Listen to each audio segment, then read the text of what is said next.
I'm Aileen O'Brien, I'm a reader in psychiatry at St George's. Just going to talk about different types of schizophrenia. So schizophrenia is a psychotic illness, affects nearly 1% of the population.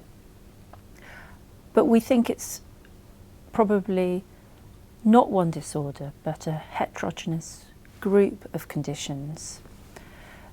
The classification that we work with at the moment via the two main systems, ICD and DSM, does make some attempt to subclassify schizophrenia.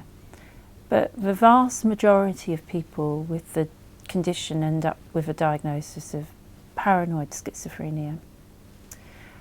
And clinically, it feels that the different subtypes of schizophrenia are really more related to the progress of the disorder and outcome. And there's some evidence that does suggest that you can judge prognosis quite well by looking at some factors, both in the clinical features and kind of early course of the illness.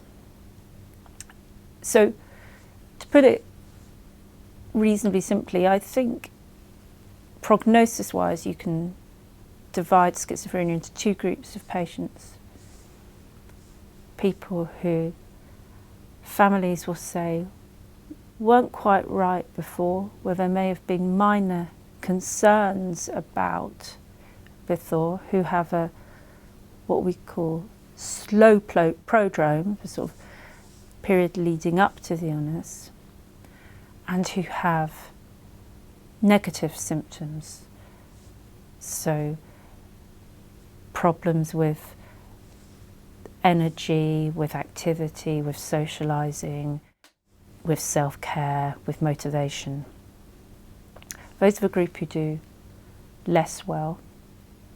And then there is another group of people who families or they themselves report were functioning well, at college, at work, and then suddenly, maybe in the context of illicit drugs, become psychotic, become unwell,